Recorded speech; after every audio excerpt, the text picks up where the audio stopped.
Mga ka-food trip, natikman nyo na ba ang dating nag-trending na parisan dito sa PRC sa Makati?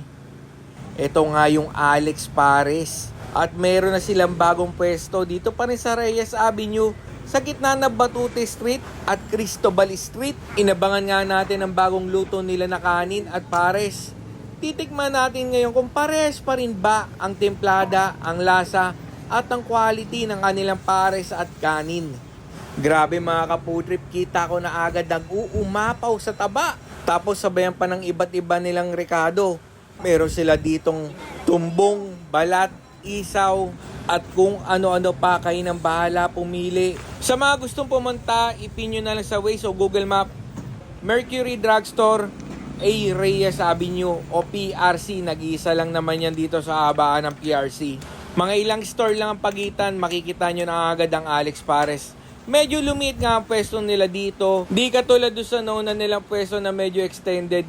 Pero kailera pa din naman nila yung pwesto nilang luma. Ang kinaganda naman dito sa pwesto nilang bago, mayroon dining sa pinakaloob at 24 hours silang open. Kaya anytime pwede ka talagang pumood trip dito. Kung ang tanong mo naman ay kung merong parking, yes, meron po sa harapan mismo ng store nila. Pero syempre, park at your own risk. O kaya punta muna kayo doon sa circuit, doon kayo mag-park, tapos lakarin nyo na lang papunta dito sa store nila. At ayun nga mga ka-food trip, ang titikman natin ngayon dito ay ang kanilang tapa. Once na umorder ka ng tapa, pwede kang humingi ng sabaw, mingi ka na rin ng taba para sulit na sulit talaga. Unang napansin ko nga itong tapa nila mga ka-food trip.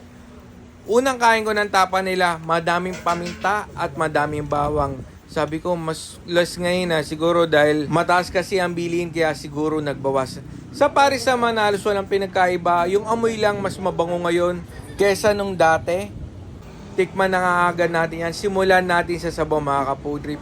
Ox yung sabaw, saktong-sakto yung pagkakatimpla. Kahit di mo na timplahan, okay na. At ang kinaganda pa, walang lasang lansa. Compare sa dati, may pagkamalansa. Ngayon naman sa tapa, dito talaga medyo na-intriga ako kasi nag-iba talaga yung itsura niya. Sabay na agad natin sa kanin.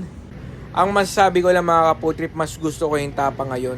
Kasi yung dating tapa nila, malalasa mo talaga yung bawang at paminta. Mas okay ngayon kasi mas natural yung lasa ng tapa. At ayun nga, lagyan na natin ng bawang yung kanin natin. Timplahan na rin natin yung pinakasabaw ng pares natin. Spring onion, tapos itong ang chili sauce nila. Halo-haloyin natin. Sabay na natin yung konting taba, sabaw.